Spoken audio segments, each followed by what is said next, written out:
Hello everyone, எல்லோரும் எப்படி இருக்கீங்க? நல்லா இருக்கீங்களா? Spread love because love is God. இன்றைக்கி நம்ம பார்க்க போகிறது ஃப்ளாக்ஸீட் பொடி பார்க்க போகிறோம். அதுக்கு தேவையான பொருட்கள்: ஃப்ளாக்ஸீட் 1 கப் தேவைப்படும், 1/2 கப் பீனட்ஸ் அதாவது வேர்க்கடலை தேவைப்படும், 1/4 கப் உளுந்து ஊரட் தால் தேவைப்படும், 1/4 கப் எள்ளு செஸ்மி சீட்ஸ் தேவைப்படும், 1/2 ஸ்பூன் வெந்தயம், ஃபெனிக்ரிக் 1/2 ஸ்பூனு, 1 கப் கறி லீஃப், அப்புறம் 1 ஸ்பூன் சீரகம், 2 ஸ்பூன் மிளகு, அப்புறம் 1/4 கப் தனியா அதாவது 1/2 கப் கொத்தமல்லி தேவைப்படும். இவ்வளோதான் தேவையான பொருட்கள். இதோட நமக்கு பூண்டு 10 பல் இல்லைன்னா ஒரு ஃபுல் பூண்டு எடுத்துக்கலாம். அதோட வரமிளகா ஒரு 10, ட்ரை சில்லிஸ் 10 நம்பர்ஸ் தேவைப்படும். இப்போ முதல்ல நம்ம கடாயை அடுப்பில் வச்சு அதில் வேர்க்கடலையை இப்போ நல்லா வாசம் வர வரைக்கும் வறுத்துக்கணும். இப்போ நல்லா வறுத்துக்கிட்டு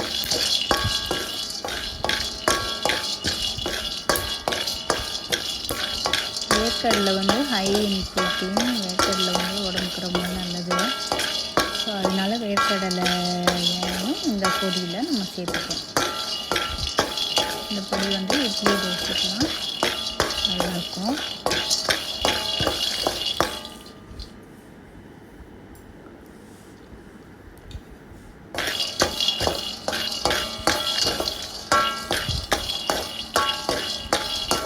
இப்போ நம்ம கொடுத்துருக்க பொருள் எல்லாத்தையுமே தனித்தனியாக வறுத்து எடுத்துக்கலாம்.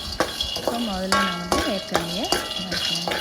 அடுத்து இது ஓரளவு நல்லா வாசம் வர வரைக்கும், வாசம் கலர் கொஞ்சம் மாறணும், இது வரைக்கும் நம்ம வறுத்துக்கணும். இப்போ பாருங்கள், இப்போ கொஞ்சம் நல்லா வாசமும் வந்துருச்சு, கலரும் கொஞ்சம் மாறிடுச்சு. இப்போ நல்லா வறுபட்டுருச்சு வேர்க்கடலை. இப்போ நம்ம இதை ஒரு பாத்திரத்தில் மாற்றி வச்சுக்கலாம்.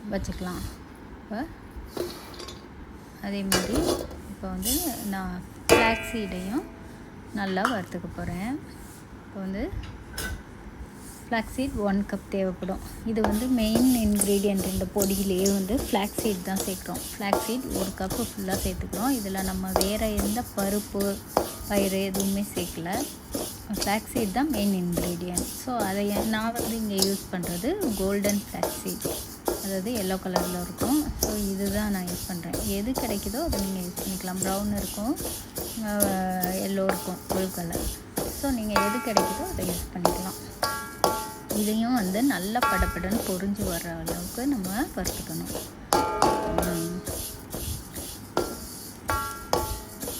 இதில் நம்ம வேறு எந்த பருப்பு ஜென்ரலாகவே நம்ம இது பொடி இட்லி பொடினாலே நம்ம பருப்புகளை சேர்த்து தான் செய்வோம். கடலைப்பருப்பு, பாசிப்பருப்பு இதெல்லாம். ஆனால் இந்த பொடிக்கு நம்ம எந்த பருப்பும் சேர்க்க போகிறதில்ல. ஒன்லி ஃப்ளாக்ஸீடு, அப்புறம் இது பருப்பு ரொம்ப சேர்க்க போகிறது. உளுந்து கொஞ்சம் சேர்க்குறோம். ஆனால் மெயின் இன்க்ரீடியன்ட் இதுதான் ஃப்ளாக்ஸீட். இப்போ 1/4 கப் ஊரட் தால் உளுந்தை போட்டு இப்போ அதையும் நல்லா செவக்க வறுக்கணும்.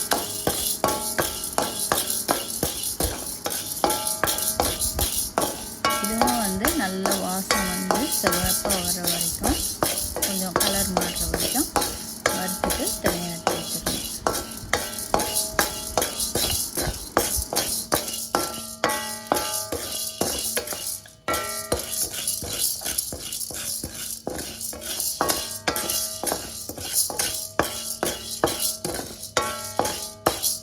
இப்போ இதுவும் பாருங்கள் கலர் மாறிடுச்சு, நல்லா வறுப்பட்டுச்சு. இப்போ இதையும் நம்ம மாற்றி வச்சிடலாம், ஒரு பாத்திரத்தில் மாற்றி வச்சிடலாம். இப்போ அடுத்தது எள்ளு 1/4 கப், அதாவது செஸ்மி சீட்ஸ் 1/4 கப் போட்டு இதையும் இப்போ நல்லா வறுக்கிறோம்.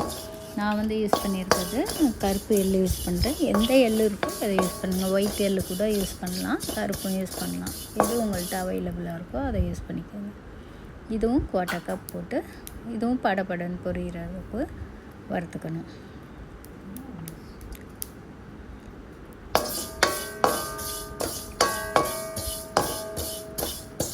எள்ளோட இது எல்லாம் எள்ளில் உள்ள சத்தெல்லாம் எல்லாருக்கும் தெரியும்னு நினைக்கிறேன். எள்ளு வந்து அவ்வளோ நல்லது. இது வந்து ஹை இன் கால்சியம்.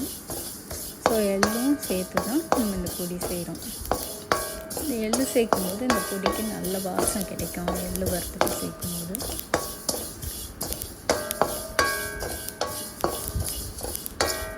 ஸோ இங்கே பாருங்கள், இப்போ நீங்கள் பார்த்தாலே தெரியும், நல்லா புகை வந்து நல்லா வறுப்பட்டுருச்சு. இதுவும் படப்படன்னு பொரியுது. ஸோ இதோட இப்போ இதையும் ஆஃப் பண்ணிவிட்டு அந்த ஏற்கனவே வறுத்து வச்சுருக்க இன்க்ரீடியன்ஸோடு சேர்த்துடலாம்.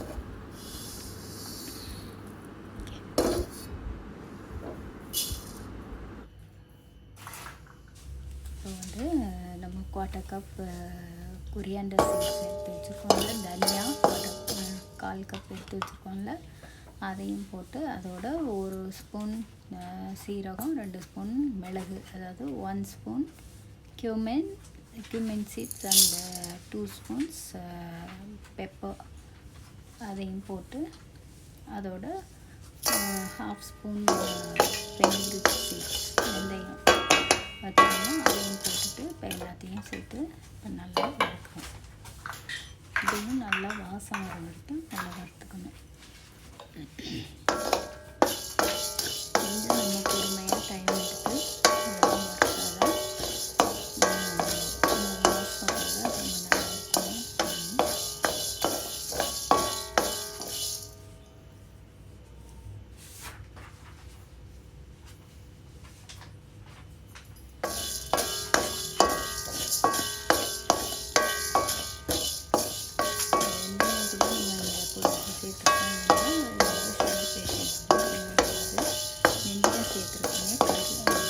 கசக்கும்னு நினைக்க தேவையில்லை, இது கசக்காது.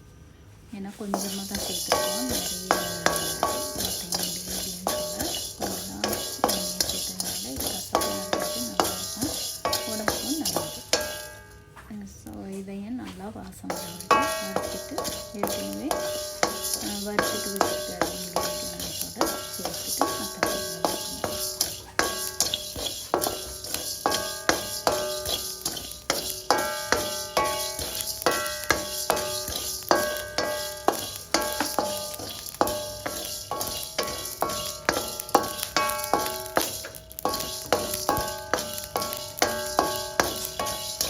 நல்லா வாசம் வந்துச்சு.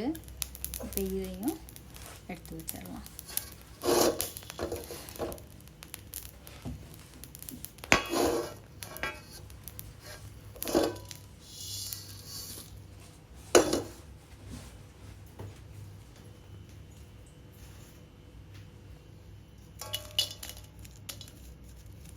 திரும்ப நம்ம ஒரு 10 வரமிளகாய், அதாவது ட்ரை சில்லிஸ் வந்து ஒரு 10 மெம்பர்ஸ்க்கு போட்டு அதையும் வறுக்கிறோம். இப்போ இதுக்கும் நம்ம எண்ணெயே விட போகிறதில்ல. ஸோ இதோடய நம்ம வந்து 1 கப் கறி லீஃபும் சேர்த்துக்கிட்டோம். இதையும் சேர்த்து வறுக்கிறோம். நம்ம எதுவுமே எந்த இன்க்ரீடியண்ட்டுமே எண்ணெய் விட்டு வறுக்கிறோம், எல்லாமே ட்ரையாக தான் வறுக்கிறோம். இப்போ அதில் வந்து இந்த கறி லீஃப் நல்லா முருமுருன்னு வறுக்கிற அளவுக்கு வறுக்கணும். இப்போ இதோடய நான் வந்து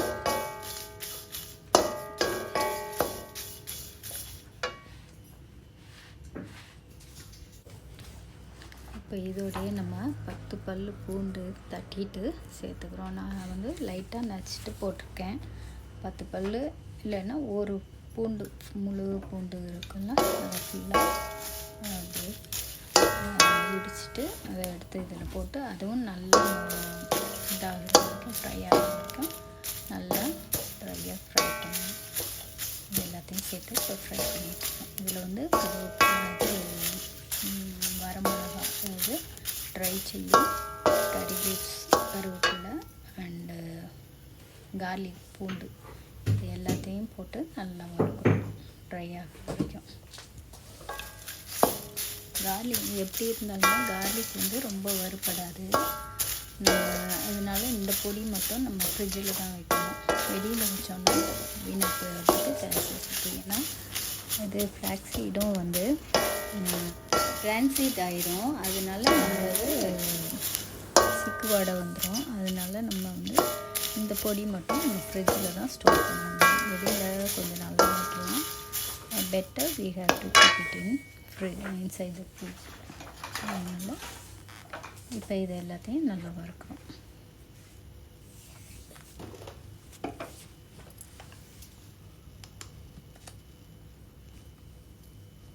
இப்போ இதிலே நான் வந்து உப்பும் இதிலே சேர்த்துட்டு போகிறேன். ஏன்னா உப்பும் வறுத்தோன்னா ரொம்ப நல்லது, அதில் உள்ள ஈரப்பதம் போயிடும். ஸோ உப்பையும் இதிலே போட்டுட்டேன். ஸோ இது ஹெல்ப் பண்ணும், இது சீக்கிரம் ட்ரையாக ஹெல்ப் பண்ணுவோம். ஸோ இப்போ இது எல்லாத்தையும் சேர்த்து வறுத்துட்டு நல்லா ஓரளவு இந்த கறி வந்து மொறுன்னு வந்தோன்னா நல்லா சலசலன்னு சத்தம் வரும். அந்த அளவுக்கு வறுத்துட்டோன்னா எடுத்து வச்சிடலாம். பூண்டு வந்து பழம் ரொம்ப பார்க்க தேவையில்லை, ஏன்னா நம்ம ஃப்ரிட்ஜில் தான் வைக்க போகிறோம், அது ஒன்றும் இல்லாகாது. இது எல்லாத்தையும் சேர்த்து வறுத்து எடுத்து வச்ச எல்லா இன்க்ரீடியன்ஸையும் ஒன்றா போட்டு நல்லா அரைச்சிட்டு போகிறோம். அவ்வளோதான். ஒரு நாள் நம்ம எது டைம் ஸ்பெண்ட் பண்ணி இந்த மாதிரி அரைச்சி ஃப்ரிட்ஜில் வச்சுட்டோம்னா எப்போ தோசை இட்லி யூஸ் பண்ணிக்கலாம். ஹெல்த்தியும் கூட. பாருங்கள், வெரி டேஸ்டி ஹெல்தி ஃப்ளாக்ஸீட் பொடி இஸ் ரெடி நவ். நீங்களும் செஞ்சு பார்த்துட்டு உங்கள் கமெண்ட்ஸை சொல்லுங்கள். என் சேனல் பிடிச்சிருந்துச்சுன்னா லைக் பண்ணுங்கள், ஷேர் பண்ணுங்கள், கமெண்ட் பண்ணுங்கள். என் சேனலுக்கு சப்ஸ்கிரைப் பண்ணுங்கள். Thank you very much for all my subscribers. I am very grateful. See you in next video. Until then, bye from Kanmani Geeta Chandrasekharan. Bye.